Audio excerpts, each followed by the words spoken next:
Because Your People Matter. A playbook for managers, entrepreneurs and leaders.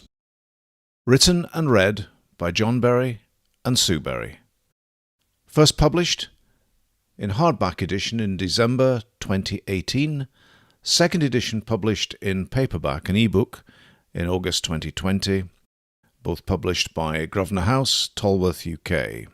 This third edition was recorded as 12 chapters in autumn 2022 and is available on YouTube. 2.1 Introduction to Leadership. To lead, managers must do stuff. Outcomes require action. Managers as leaders do what they do by personal intervention. This chapter sets out the theoretical underpinning that managers need to know to understand leadership. The chapter also presents the key practical interventions. 2.1.1 Defining leadership. Leadership is the act of persuading or influencing followers to do what the leader wants. On the one extreme, a despotic leader persuades through coercion. At the other extreme is perhaps laissez-faire or don't care leadership, so apparently lacking in leadership interaction and activity that it's questionable as to whether it's leadership at all. Reality for most managers is somewhere in the middle. By way of example, a manager seeking increased profit might convene a conference of their sales staff at which delegates discuss the various future pricing strategies. The outcome of this conference might be a new price structure and a resulting improvement in profit. In another example, a manager might take a direct lead in accompanying sales staff on customer visits to improve their selling skills by direct intervention. The outcome this time might be a better quotation to order conversion rate and thus more sales. Both might lead to the same business outcome of increased profit. As examples, they show that different interventions with different approaches can achieve the same aim. These examples show the importance of the behavior of the leader and the approach taken in the persuasive act. Behavior and approach must be appropriate for the desired outcome. Intervention demands conscious decisions by the leader, decisions about the desired outcome, approaches, initiatives, actions, and behaviors. As the situation changes, the approaches, initiatives, actions and behaviors may change to ensure that the desired outcomes are reached. Leadership is a highly dynamic, adaptive activity. 2.1.2 Great Leaders. Looking at those people who society considers great leaders certainly gives plenty of examples. Whether a new leader should follow their example is a different issue, but how do we decide who gets into the great leaders club? Is it the leaders who apparently had huge following? Jesus Christ and Muhammad both headed worldwide religions and had huge followings. Their approach was often moral, laying down the behaviors expected from the followers in return for a place in heaven. Or is it the leaders who caused their followers to achieve momentous things, those who persuaded their followers to change destiny for better or worse? Hitler fits this latter category, energizing Germany to arise, but doing so through evil. Perhaps it's better to look at explorers who did one-off feats of leadership, like Ernest Shackleton. The plight of Shackleton and his men was hopeless, but he galvanized his followers to cross the ice of Antarctica. His leadership intervention saved his followers from near certain death. We could go on. History, from antiquity to present day, is replete with tales of venerated leaders. The important point is that those leaders had followers, and leaders achieve things through their followers that, apparently, without leadership, might not be achieved. 2.1.3 Are leaders born or bred? Leader selection has been under discussion for decades. In the First World War, the British military selected their officers, and hence their wartime military leaders, from the upper classes of society. By the Second World War, the American military was selecting its leaders by elaborate psychometric tests assessing both personality and intelligence. Research suggested that it took a particular personality to make an officer. But this only suggested that if the personality was right, leadership could then be learned. The right personality did not make the leader, but it made leadership possible. Personality is part inherited and part developed. And intelligence enabled leadership learning. So leaders are part born to the job and part bred to the job. If they have the right personal characteristics, including personality and intelligence, then they must go to leadership school.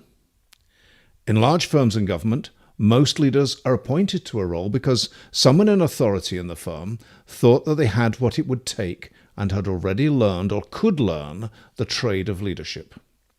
In small firms, leaders seldom go on to learn the trade of leadership and often are what is called accidental leaders, with obvious parallels to accidental managers. 2.1.4 Core Idea Influencing. So what happens when a leader intervenes and injects a bit of leadership? The answer is that if the leadership is appropriate, the outcome is improved. Here's a simple example of this. Consider that you want to get fit. Imagine a personal trainer working with you in the gym. You're doing some exercise and coping okay, but you're weakening rep by rep as you get towards the end of the activity. Imagine the personal trainer shouting at you, "Good technique, good effort, last 20 seconds, give it everything." Most people will be buoyed up by the encouragement. Most will modify their behavior to improve the quality of the exercise and the speed of the reps. Ultimately, this encouragement will improve your fitness, particularly if repeated and sustained. This simple example of encouragement by a personal trainer shows the power of our leadership intervention. Not all leaders get it right. Just as it is possible to intervene and change for the better, so it is possible to intervene for the worse. Crass, ill-timed and inappropriate leadership intervention can quickly destroy the leader-follower relationship. The job of a leader in a firm is to intervene whenever necessary in a follower's life to achieve improved outcomes. The leader uses the relationship between them and their follower to change follower behavior. Giving encouragement is just one of a host of leadership tactics. 2.2 The Language of Leadership. Leadership has its jargon. It's important that managers understand this jargon.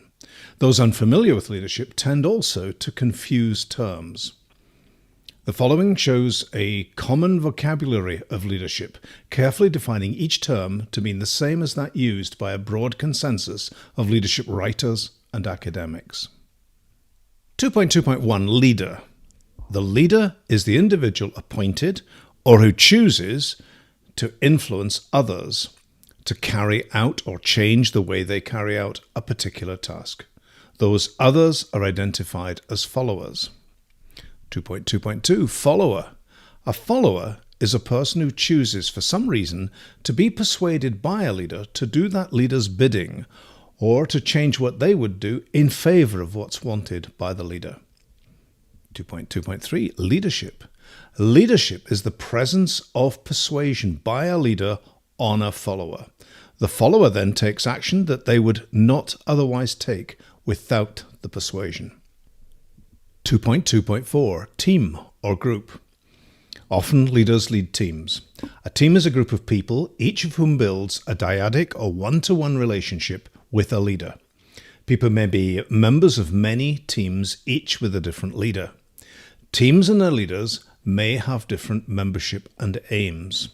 We comment later about the distinction between teams and groups. 2.2.5 Intervention. An intervention is a single act done by a leader on a follower to influence that follower to change their behavior towards that wanted by the leader. Leadership is simply intervention after intervention. The presence of interventions is therefore an indication of the presence of leadership in a group. 2.2.6 Outcome. An outcome is some result stemming from the efforts of many followers.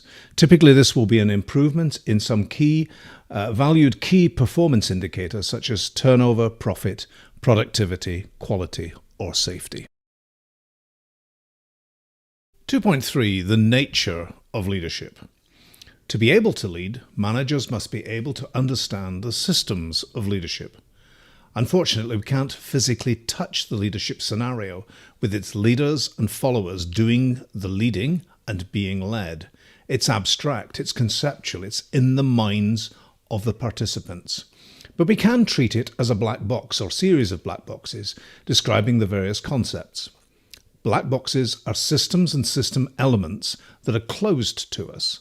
We can only determine what they do by observing the effect that the systems have on the participants using them and experiencing them. One can understand what's inside these black boxes by inference. The systems and models and how the various concepts interact can be described. 2.3.1. The leader's influence on motivation. Systems can be thought of as having an input, an output, and a process. Complex systems are just a plethora of discrete input, process, output units. There are obvious parallels with the input, process, output models discussed in Chapter 1. Motivation is an example of a conceptual system associated with leadership. Motivation is the in-person cognitive process that gets us going, directs our energy towards a particular project, dictates how much energy we put into a particular activity and for how long, and stops us and makes us change activities. If leadership is to be effective, a leader must influence the follower's motivation. This can be shown as the simple model in Figure 2.1. Conceptually, if the leader can do something positive to influence the follower's motivation, good things will happen. The follower will then do what the leader wants. They'll put more effort in, perhaps for longer, or they'll stop doing what they're doing now and do instead what the leader wants. Overall, more of the desired output will be realized for a given input. This is the simplest model of leadership. It describes leadership as dyadic or binary, involving two people, the leader and the follower. 2.3.2. The leader's influence on jobs. In the work setting, the job done hugely influences motivation. The job done comprises 5 characteristics: variety, identity, significance, autonomy, and feedback. If each is in line with the person's implicit, non-conscious motives or their explicit, conscious motives, motivation will be enhanced. This idea is shown in the extended model in Figure 2.2. The manager as leader has, of course, every opportunity to modify the job characteristics to enable motivation. A job holder doing a job with high variety is likely to be more motivated than someone with a monotonous job. That job characteristic will better tap the job holder's motives with greater resulting effect. The same applies to the other characteristics. It's in the manager's interests, therefore, to design the job to trigger job holder motives. 2.3.3. The leader's influence on outcomes. The model developed so far is incomplete. The outcome from motivation is a motivated person. That outcome itself is useless. It needs to be turned into more practical, usable concepts that ultimately yield business outcomes like growth, profit, quality, and safety. The first step in linking motivation to outcomes is the system of behavior. Motivation influences behavior. It's not all that acts to cause behavior, but for the purposes of explaining leadership, the simplification is useful. Behavior then creates personal performance. Performance is itself a complex concept and will be dealt with elsewhere in this book. For now, it's enough to take it at face value, using its everyday meaning of doing stuff that the leader needs done. Personal performance yields personal outcomes, and those personal outcomes aggregate to yield business outcomes. The idea shown in Figure 2.3. This model is remarkably intuitive, fitting common sense understanding of the way people contribute in a firm. It is also supported in organizational psychology research. So the idea of leadership is that if a leader can influence a follower's motivation, a change in behavior results. That's translated to a change in performance, which yields a change ultimately in the business outcomes. Simplifying it further, good leadership, resulting in positive changes, enables improved business outcomes. 2.3.4 Leadership and Technology. In today's connected world, computers mediate communications between people in the workplace. Studies show that around 50% of a manager's time is spent with their subordinates, and 50% of their emails are between them and their subordinates. And many employees and managers work from home or other remote sites. Remote working is set to increase. As a result, this balance between face-to-face and computer-mediated communications will only swing to reduce future personal contact between leader and follower.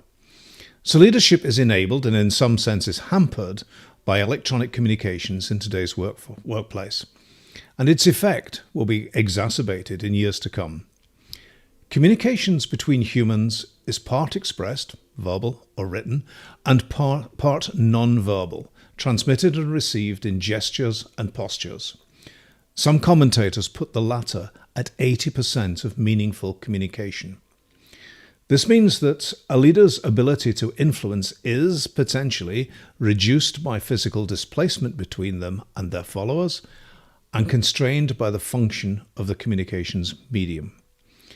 Today, workers use a host of different communications media, from short text or WhatsApp messages through video Skype and Zoom calls to face-to-face meetings. It means that to be effective, a leader must consider case by case what the best medium is to achieve the right level of influence to realize the desired outcome. It means that leaders must stop and think before routinely sending an email. For every proposed action, they must ask themselves if they should pick up the phone, or if they should go to their follower's desk or arrange an online call, or if they should take a plane, train or car to meet with their follower.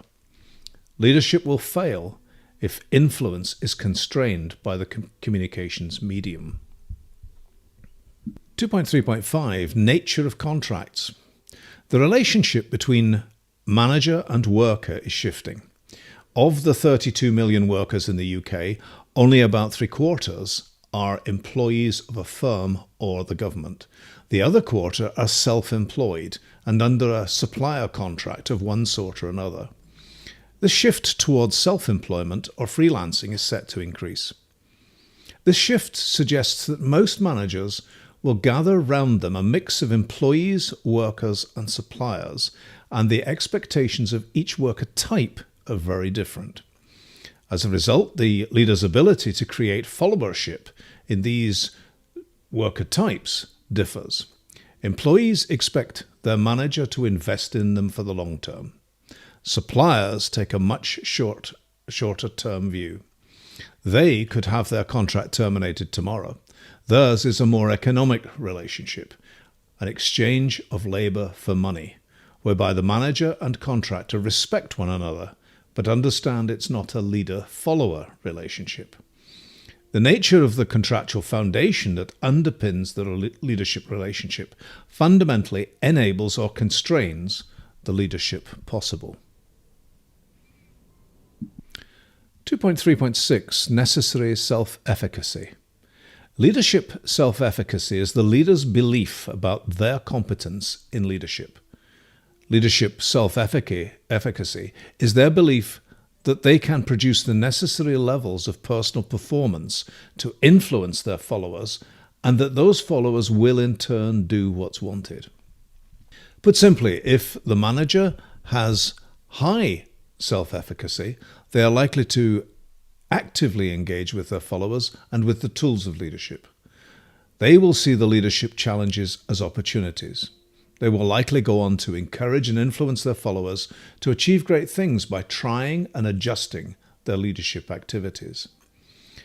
If a manager has low leadership self-efficacy, they will be full of self-doubt that their leadership efforts will have the necessary influence to achieve the required outcome. If they have low leadership self-efficacy, the manager will not enjoy successful leadership interventions.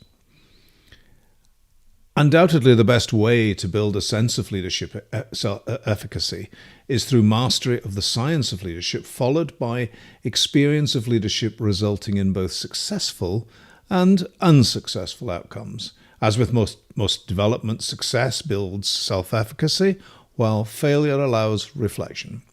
Ultimately, it helps if the leader overcomes obstacles to give eventual success from potential failure.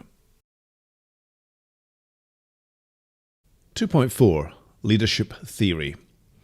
Theory is generally the domain of academics. The work they do to understand phenomena and explain phenomena with theories does eventually filter down to the management coalface. But typically, it takes decades for managers to adopt theory in their day-to-day behaviors.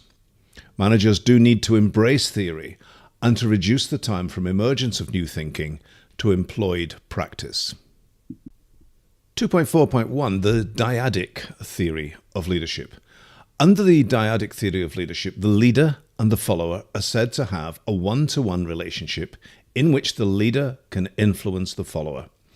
Under the Dyadic theory, the manager, as leader, is also able to design the environment that the follower will enjoy, such that the influence and motivation are maximized and the required changes take place. The Dyadic theory also supports the various tactics like roadblock removal and goal illumination, discussed in a few moments. It is simple for a manager to understand how they should behave. Leadership in that case is not about standing up at town hall meetings, espousing vision, but rather about being in the trenches, getting close to the followers. The Dyadic theory also supports leadership from within the group, with every person capable of influencing every other.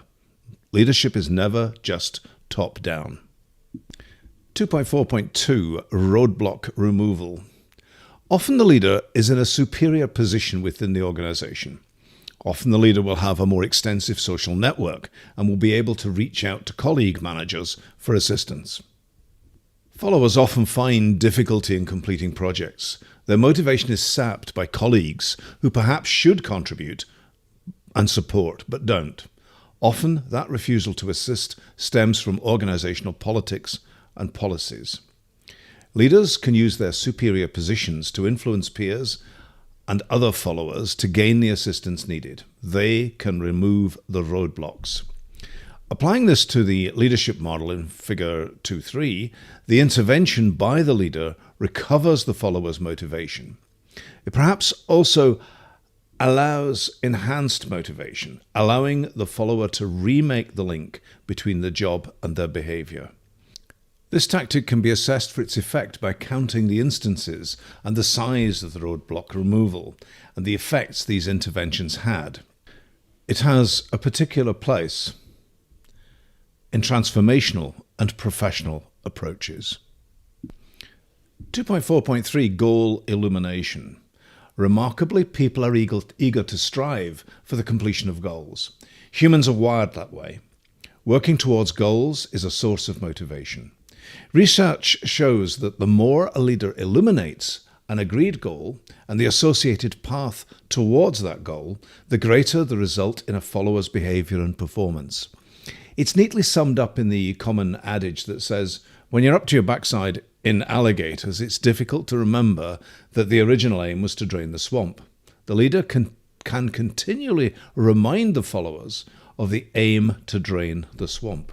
And it follows that, all other things being equal, if the behavior and performance rise, it's more likely that the goal will be achieved.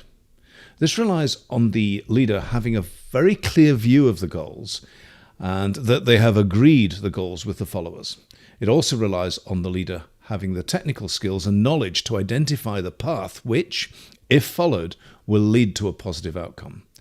Goal illumination tactic, often referred to as the path goal theory, has useful application in the professional leadership approach. 2.4.4. Empowerment and delegation. The degree to which an individual is empowered in their work influences their motivation. Empowerment stems from the delegation to the employee of many of the important decisions about how the work is done. This in turn taps intrinsic motives, heightening the meaningfulness derived from the work. Meaningfulness in what we do is a fundamental human need, and we're all motivated to strive to satisfy needs. Managers must determine what can and can't be delegated, and hence where in the various activities the follower can be empowered. Delegation requires that the leader takes risks. The follower feels increase in self-worth by knowing the risks that the leader has taken to allow them self-determination. Delegation can be relatively risk-free within procedural leadership, where processes provide a wrapper within which followers can be empowered.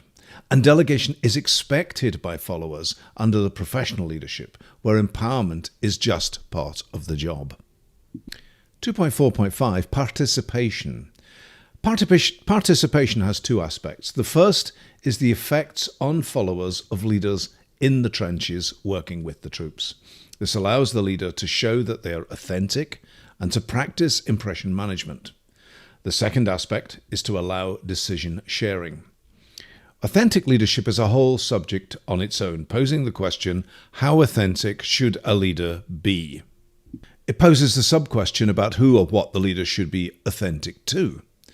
Generally, though, it's essential for the leader to demonstrate their commitment to the cause or goal that everyone is working to.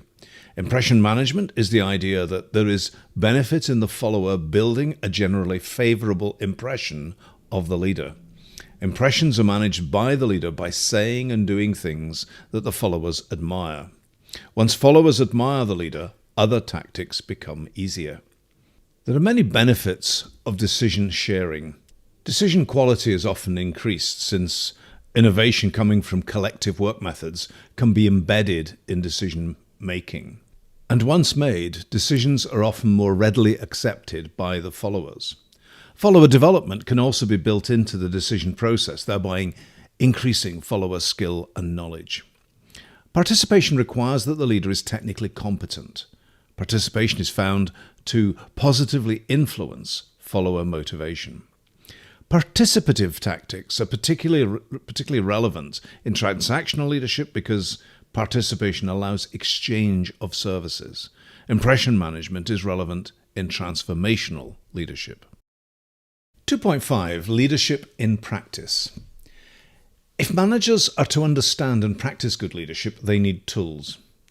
If leadership development is to be anything other than a few exhortations proclaimed that a good manager should ...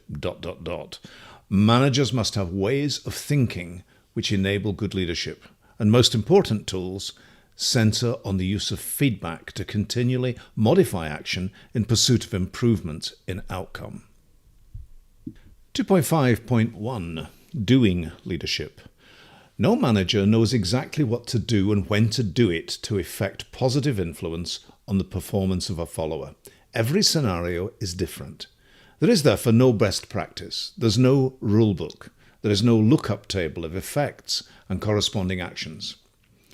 To do leadership, we must look at other areas of science, such as human learning. Humans learn by using the concept of feedback. We sense outcomes for given actions, and we store away what works and what doesn't work. The basic idea is shown in Figure 2.4. Using this model, the leader compares some idea about what they have that they'd consider as an acceptable reference performance from the follower, with the actual performance occurring now. In the conceptual model shown, this is done in the device labeled the comparator. In practice, this comparison is done in the leader's mind, in their cognitive processes. If the actual and reference performances are equal, the follower is performing to expectations, and hence there is no feedback, or at least nothing that triggers leadership action. If the actual performance is below the reference performance, the feedback creates a need for change. The leader must therefore take some leadership action. After leadership action, the comparison is then repeated. If the leadership action worked, the actual performance rises. If it worked well enough, the loop is once again balanced and the leadership action can stop. An example might be the use of goal illumination, reminding the followers of some agreed goal might be enough to spur them on and recover performance. In reality, of course, the system depicted is completely dynamic. First, a comparison suggests that intervention is needed, the manager intervenes, performance rises, leadership intervention drops, performance drops, and intervention is needed again. Intervention is incessant. Ideas about reference performances change. And of course, situational factors, things outside the leadership system, act to thwart the leader's best efforts. 2.5.2 Trying something new. Feedback, as depicted above, suggests that all that a leader need do is find some intervention that works and apply the feedback model to it. If the actual performance drops, the leader then needs simply do more of the same to effect correction. All leadership occurs in a shifting environment. Just because one thing worked yesterday does not mean it will work again today. In the above example, there's the suggestion that goal illumination might be enough to recover loop balance. It may be that there is insufficient. No amount of goal illumination works. A complete change of tactic may be needed. This is a common scenario in science. In evolution, progress stalls and the species will not reach optimum fitness for survival if breeding continues without introduction of new strains in the genome. In evolution, mutations occur. Sometimes these are successful and are fitter than the previous and thrive. Others are less fit and perish. The idea in leadership learning is the same. The leader needs to experiment with new interventions. Sometimes these will be better than the previous. Sometimes the intervention will be a dismal failure and the leader will move on. The leader learns what works and what doesn't work in their environment. And just as in other areas of science where optimums are sought, false summits will be found. Interventions will seem to work until, that is, the leader tries something completely different and a greater performance results. 2.5.3 Priming the pump. If this sounds a bit hit and miss, it's not. Scientists know well that there's no knowledge without knowledge. All systems of learning must start somewhere. Even modern thinking about big data and learning machines using Bayesian methods needs something with which to get started. There must be some algorithm or method to get things moving. So too, the leader needs to start somewhere. They must start by using an intervention that will likely be successful. It might not be the most successful method possible, but it's a start from which learning occurs. It's called priming the pump. Pumps, by way of an analogy, won't draw water unless there is first water in the tubes. Researchers in leadership have given us that start point. Such a start point is not perfectly in context. It's not the leader's own algorithm or method, but research has shown that there are typographies of interventions. These are catalogues of tactics that are more likely to work in one environment than another. Such catalogues are referred to as approaches. Leaders must first adopt an approach as a point of departure for their leadership learning. They must choose an approach likely to give the greatest possible influence on the follower's motivation. 2.6 Leadership Approaches. An approach is like a disposition, deliberately adopted for the long term and not changed to suit immediate urgencies. Approaches are catalogues of discrete interventions. The approach adopted is chosen by considering what will work for that leader and their followers' goals and environment. An approach is a point of departure for modification and optimization of leadership interventions. The following gives an initial compendium. 2.6.1 Professional Leadership.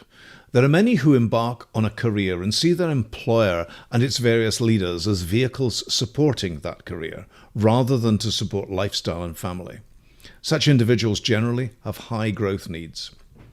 More than most, their career taps their intrinsic motives.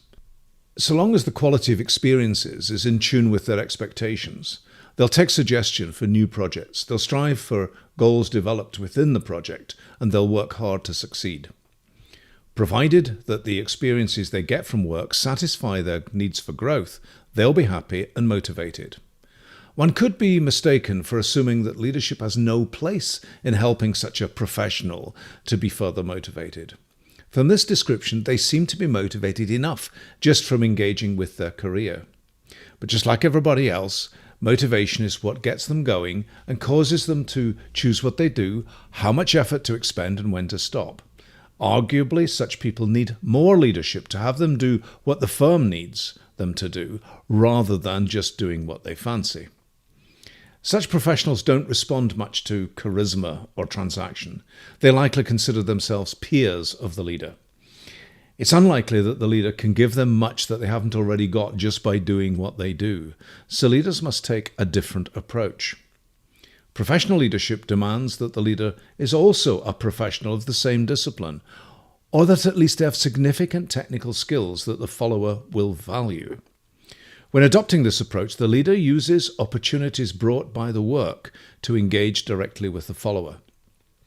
Examples include peer review of work, walkthrough of project methods, and direct assistance overcoming project complexity. These activities give the professional leader scope to influence the follower towards their point of view, and hence influence the follower's motivation. That influencing comes from the follower's respect for the leader's superior technical knowledge or the quality of argument made in favour of their points of view. 2.6.2 Procedural Leadership. Firms thrive because work is largely repetitive. Each action is part of a process of linked action that does something. Even original work like academic research is highly procedural. And arguably, the more we can fit work into processes, the more efficient we'll be at doing the work. People generally make processes of repetitive actions. We're all wired to do that. Procedural leadership exploits this human need for structure. In this approach, the leader organizes the work into processes such that it can be done efficiently. Followers are motivated to expend effort on the various tasks because the processes tap their need for achievement, in turn leading to meaningfulness. Explicit motives can also be tapped by bringing in reward for compliance and success. All leadership embraces the procedural approach, but on its own, procedural leadership fits well in business such as hospitality and retail. In these environments, making procedures of work helps workers achieve. The leadership task centers on reinforcing and rewarding adherence to the procedure. 2.6.3 Transformational Leadership. Transformational leadership has at its heart an identification of the needs of followers and the marrying of the needs of the task or project with those follower needs. The leader's aim is to successfully satisfy both. Follower needs are typically characterized in three headings: existence, association, and achievement.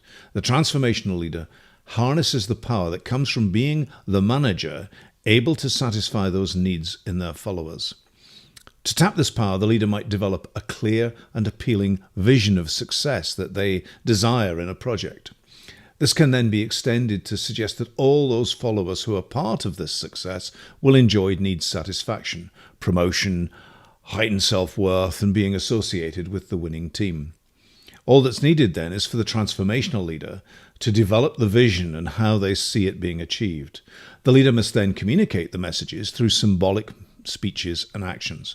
Of course, the danger here is that it's all jam tomorrow, and transformational leaders will need to build follower confidence by highlighting success along the way. 2.6.4 Transactional Leadership.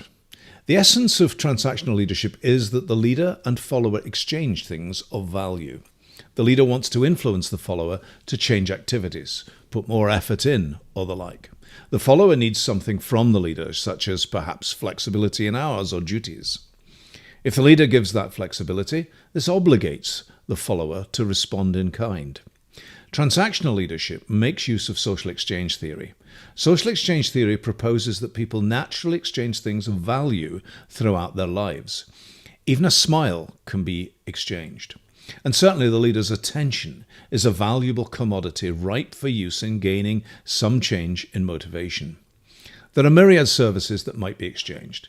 There are practical things like flexibility and developmental opportunities, and there are less tangible services like friendship and admiration. Keep in mind, though, that social exchange is not the same as simple economic exchange, such as the award of promotion and a bigger salary. Social exchange is subtler, and as such more powerful in influencing motivation and behaviour. It's worth also noting that the more exchange there is between leader and follower, the greater the trust there will be between them. Trust cements the transactional relationship. A transactional leadership approach is one characterized by exchange, and the leader must build a library of possible exchange services and commodities. Transactional leadership is marked by the frequency of exchange and the value of the services and commodities exchanged. 2.6.5 Contingent leadership. Reality is that the leadership approach adopted will likely end up a mix of several approaches. One will be dominant.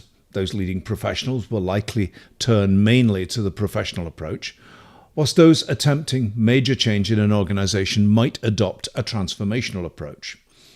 Even where transactional leadership is chosen initially, elements of the other three approaches will be found to work and added to the mix. This idea of mixing and matching is referred to as contingent leadership. The approach is contingent on the context and is no one thing or the other. Interventions are taken from all available approaches. It's also important to emphasize that the approach or mix of approaches adopted will change with time. The new manager will need to adopt one approach when appointed and another as their relationship with those that they lead evolves. In selecting an approach, the manager must be highly adaptive. 2.6.6 Leadership and Culture. There are many definitions of culture.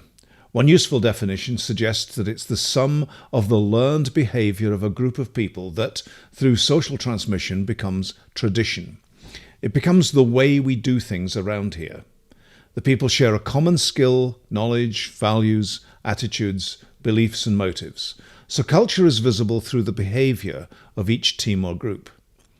Previously, we've argued that leadership is the influence that a leader has on a follower because of their dyadic relationship. The leader behaves in a certain way to exert the influence to achieve the outcomes they need, and a follower reacts to a leader's intervention with behavior. They modify their values, attitudes, and beliefs in response to the leader's action. Leaders therefore affect culture.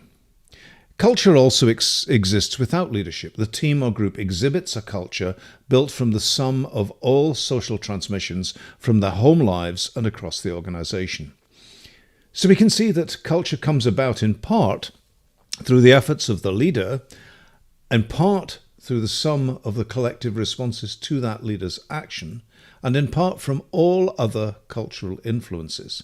Culture, therefore, depends on the leadership approach chosen, the leadership styles used day by day, and the various interventions experienced by the team or group. The leader, therefore, influences culture, but they do not direct it. Culture is difficult to express in an organization without a model. One well-regarded model is that by Bob Weisfels, based on the work of Geert Hofstede. Under this model, the manager can greatly influence certain of the indices, such as creating an open culture, as opposed to one that is secretive, by interventions like holding town hall meetings when detailed financial and other information is made public. Even in day-to-day interventions, the manager can adopt an informing style. Likewise, the manager can drive an easygoing culture as opposed to strict conforming culture, transmitting expectations across the whole workforce about required easygoing behavior. 2.7 Leadership Styles. Style is like a mood. It's adopted and changed to suit the moment in which the leader finds themselves and the immediate issue that needs addressing in the leader-follower relationship. There are only three styles: directive, non-directive, and laissez-faire. 2.7.1 Directive. The directive style is synonymous with telling the follower what's wanted. Sometimes there's enough time to discuss with followers, ask for suggestions, and have the group come to a decision. In other situations, followers need to be given an order for them to do something the leader wants. In this latter case, the leader would be said to be using a directive style. Historically, we'd identify the directive style with the military order, perhaps given by a sergeant loudly. Typically, the directive style requires the leader to have the power, the authority to give the order. In the military, this comes from a hierarchical command structure and a norm of obedience from followers, both supported by a strict disciplinary code, such as that laid down in the Queen's Regulations. In a firm, it can only come from appointment of the leader over the followers.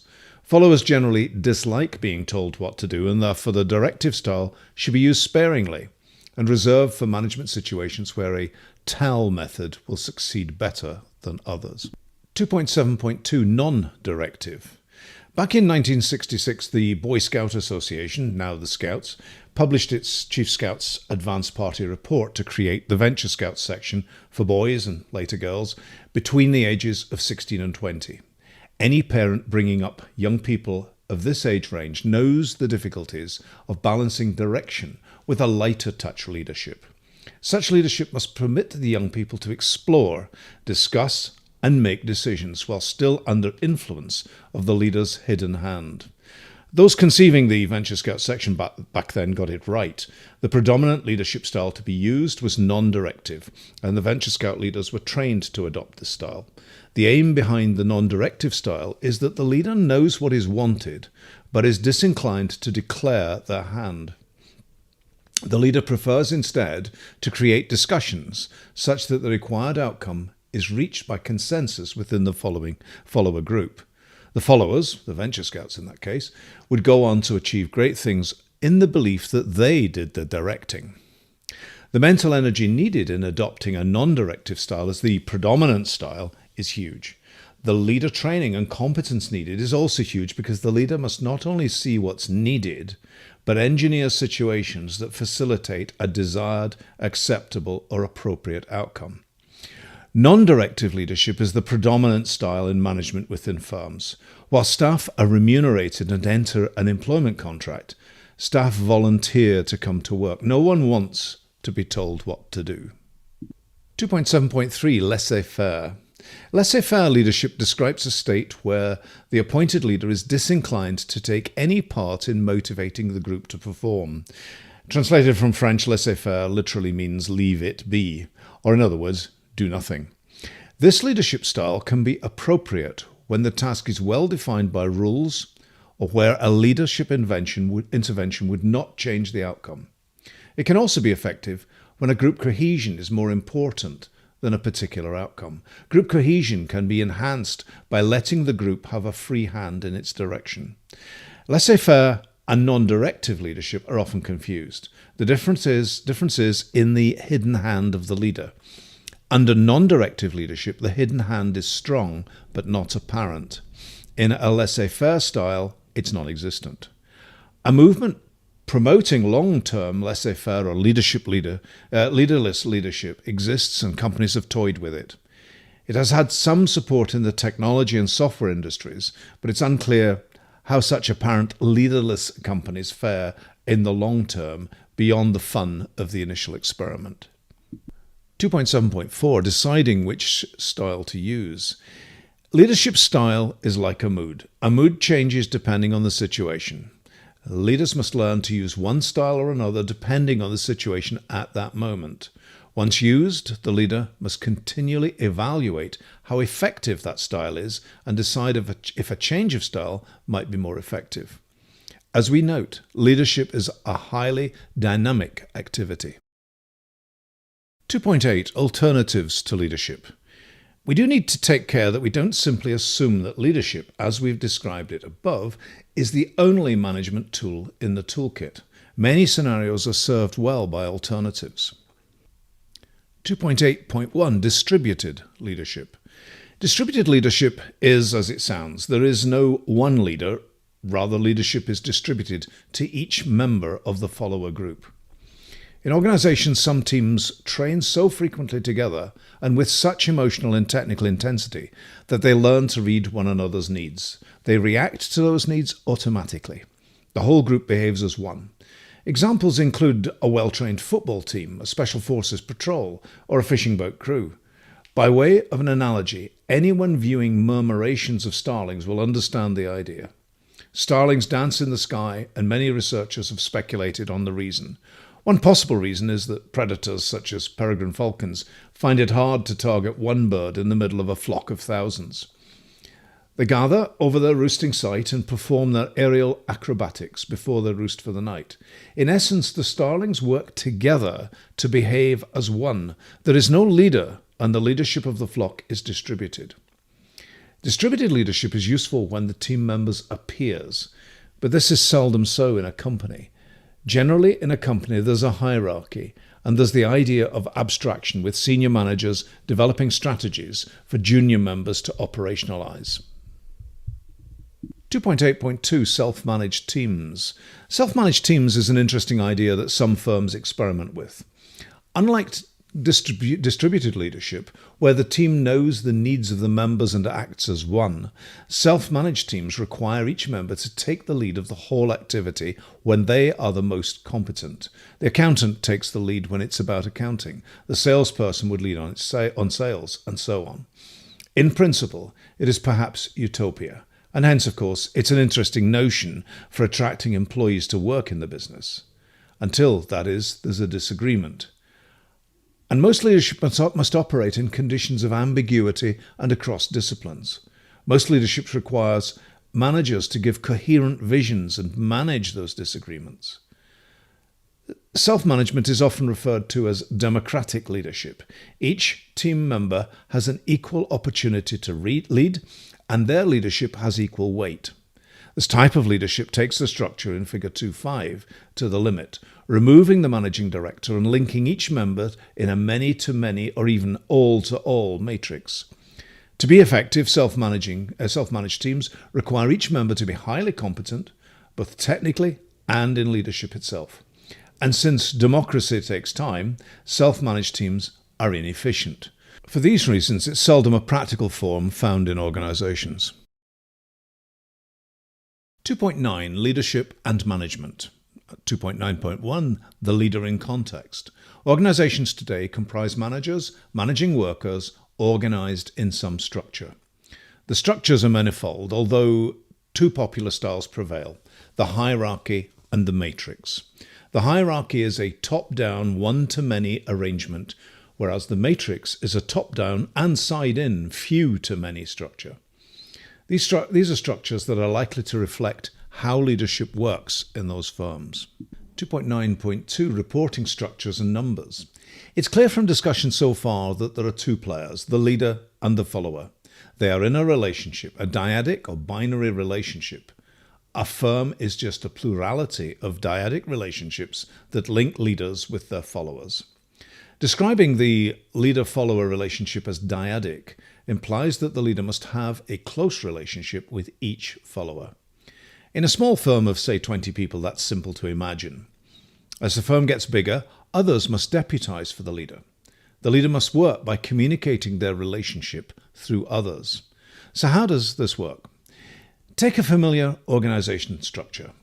The most basic fighting unit in the army, the section, comprises 8 men commanded by a corporal, and 8 army sections make a company of 64 men commanded by a captain. A lieutenant colonel then commands 8 companies of 512 men. The exact numbers differ army by army and regiment by regiment, but the form has persisted even as far back in history as the Romans. It's the rule of 8s. There are some very good reasons for this time-tested structure, both in the military and in business. Primarily, it's because the leader can monitor and influence the activities of 8 subordinates while still doing productive work themselves. Ultimately, the lieutenant colonel commands around 500 people because that's the largest number that a human can know, albeit not closely. Typically, therefore, a small firm MD will think about appointing a manager when the number of employees in the firm exceeds 8. A firm of 24 staff might therefore have 2 or 3 managers led by the MD. In this case, the MD may double as a manager, leading 8, as well as leading the managers, themselves leading 8. Those managers are proxies for the organization leader and are themselves leaders and followers. This idea is shown in Figure 2.6. As with the military, this rule of 8 is not hard and fast and depends on context. It could be 8 or it could be 30. 8 is, however, a good starting point. As the MD employs managers to whom they delegate, their direct involvement evolves to be the leader of strategy, policy and change. With 512 staff, for example, they work day-to-day in dyadic relationships with their 8 senior managers, leading, training, mentoring and coaching them. Those 8 senior managers work day-to-day in dyadic relationships with their 8 junior managers, and so on. In larger organizations where senior management have only weak relationships with junior followers, leadership takes on a different form, but the dyadic relationship persists with the relationship brokered through intermediaries. 2.9.3 Functional and Domain Leadership. Whilst it's general to assume that the leader is the commander put in place by higher authority, leadership itself exists across the firm with each employee leading each other employee, at least to some extent. The example of this matrix of leadership is the product manager or product owner. They are responsible for product success, but often they have no executive power. They're not at the top of the tree. Such individuals will often exploit a professional approach, exuding technical and domain competence. Others want to follow them to be part of their success. Arguably, senior managers want their whole team to be leaders, for if they each lead in their own specialism, the resulting integration is highly valuable. Another example is of so-called matrix management. One manager may be responsible for a follower's functional performance, while another is responsible for their pastoral development. The functional manager may be in another country, liaising online, while the pastoral manager is local, working daily with the follower. Despite adding complexity, matrix management is popular. 2.9.4 Making leadership work.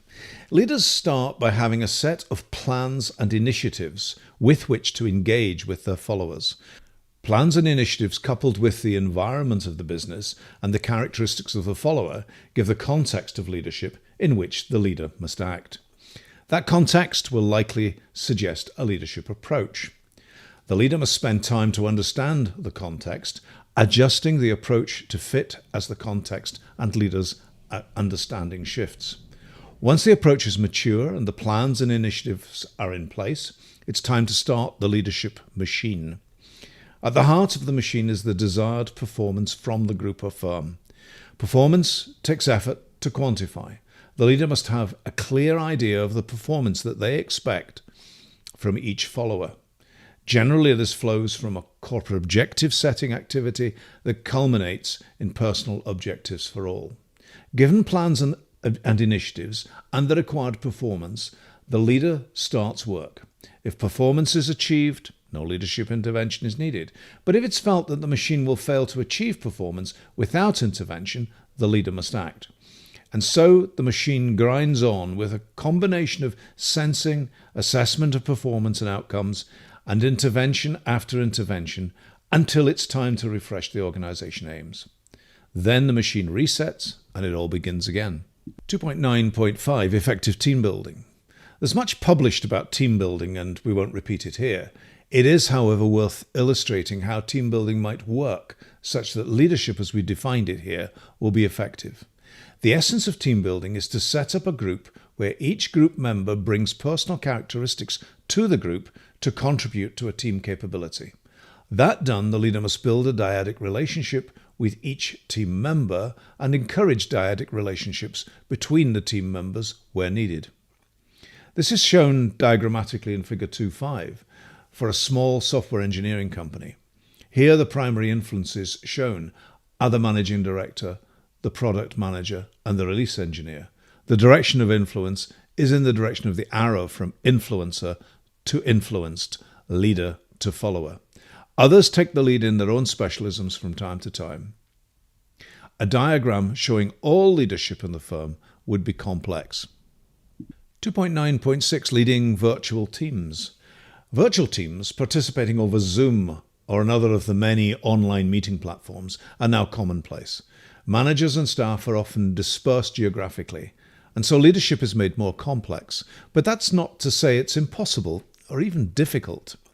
The essence of leadership is the manager's ability to influence the employee's motivation, and that can be done just as well by electronic means.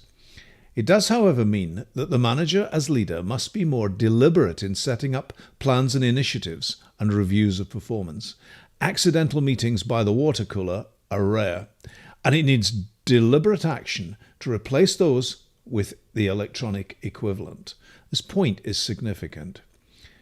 Many managers worry that the very employee worldview, the attitudes, the values, beliefs and expectations about the firm that they've worked hard to establish through face-to-face interaction will be decimated by remote, home or virtual working. Worldviews underpin leadership. Managers should remember that online communities are highly effective in creating a worldview. One only needs to look at areas like terrorism, political extremism, and sexual preferences to see how large groups bond under shared belief. So one should not think that what happens online is in any way less effective than the power of face-to-face office-based interaction. Online is just different. We note above that trust is central to leadership.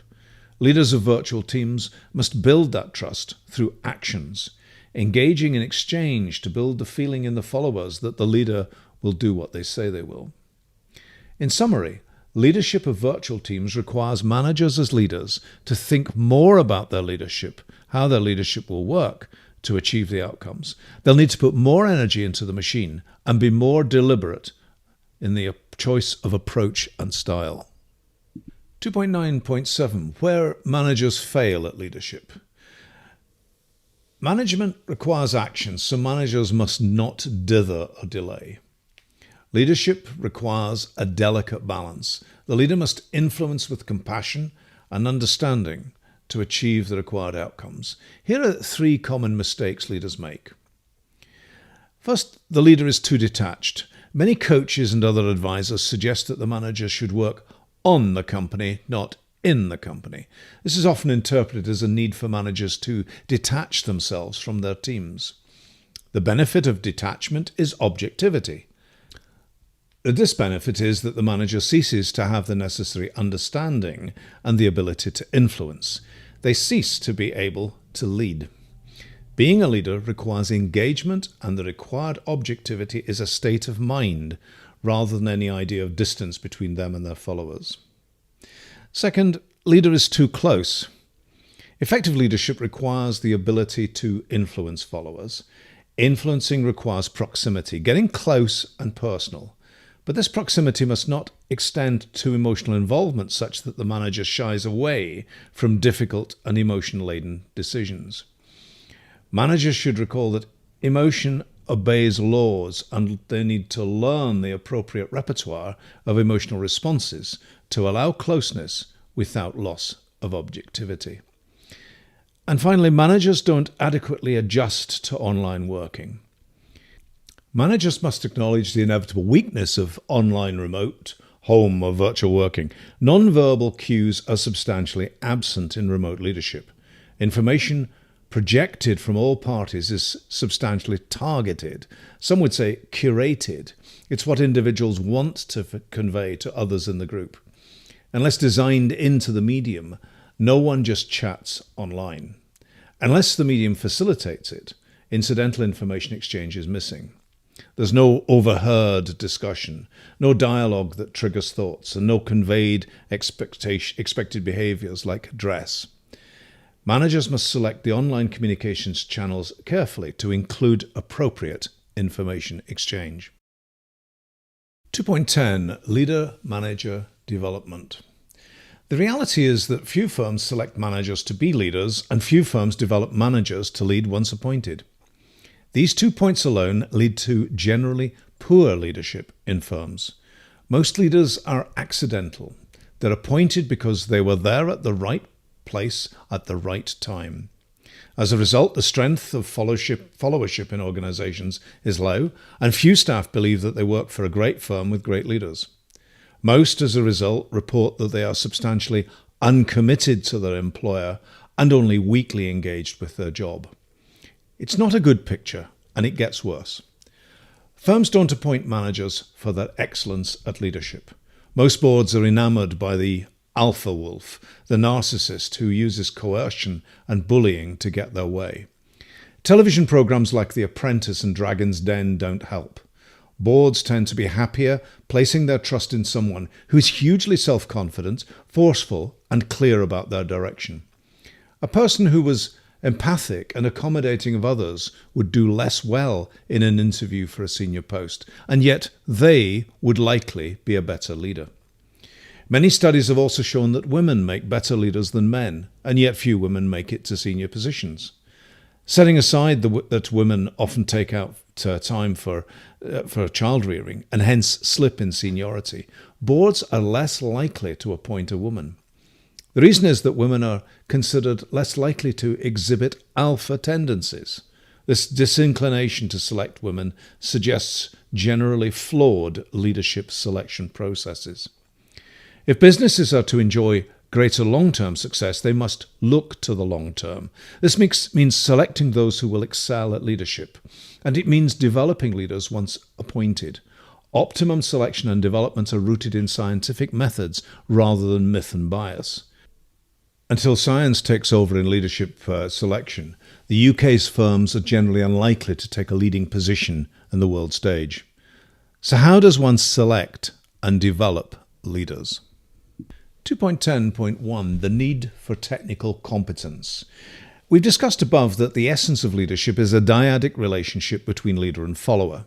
We've noted that under some models, the leader manages the impressions that the follower has of them, and that it's useful if the follower admires the leader. Also noted that under other models, the leader is useful to the follower, intervening for the better in the follower's life.